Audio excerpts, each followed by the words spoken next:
It's been a week now since I've started my mushrooms, so I'm just going to have a look. Now my bucket is inside a plastic bag. The plastic bag is here to keep it nice and moist and keep the humidity high.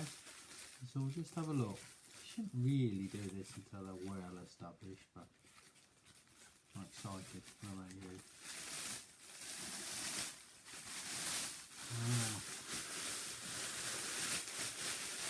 All I can smell at the minute is this great smell of coffee. But things are working. Things are progressing. Now, you can see, if you can see the fungus starting to grow on the outside of these straws, now that's poking through the bucket. That's the mycelium of the fungus. I don't think it's mould. If it was mould, it'd probably be a bit green in colour. However, this is blue-grey. And oh, look, you can see the mushrooms. That's a bit of the original spores that I had, are beginning to make their presence felt. Now all through this, and I'm not going to dig it up because that would disturb it, it's going to be the roots of the mushrooms growing. And this is just after a week. Now we've got to wait for these mushrooms to munch up more of this lovely coffee. And after then, we will just have to see what it produces. But I'm hopeful. I'm sitting next to the radiator, keeping it nice and warm, keeping it moist.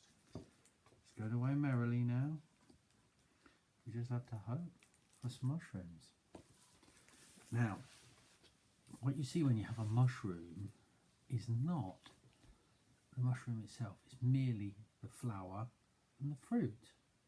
The actual mushroom plant itself is in this bucket, and it's loads and loads of white threads that are running like a network through this bucket, and they're getting more and more.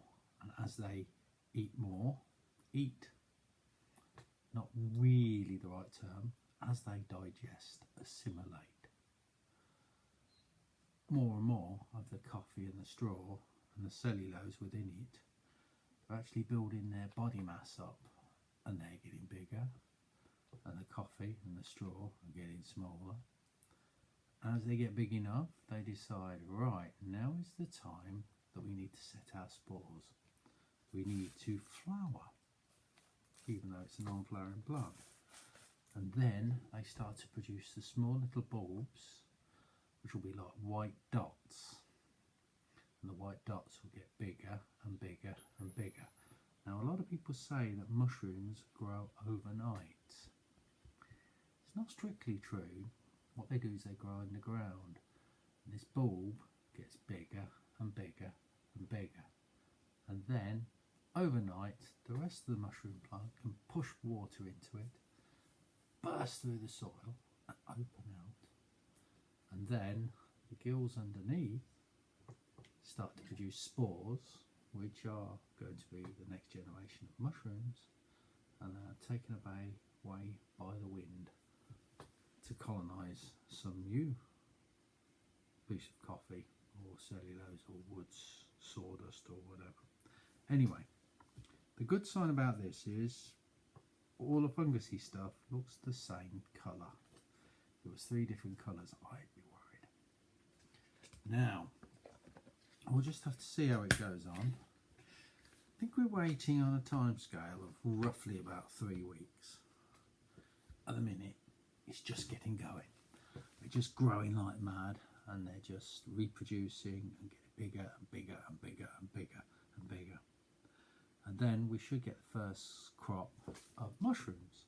This is a blue-grey oyster, so they should grow out on the side here, about size the palm of my hand. Then we cut them off with a knife. Off we go again. And actually the stumps we can use to grow more and more mushrooms.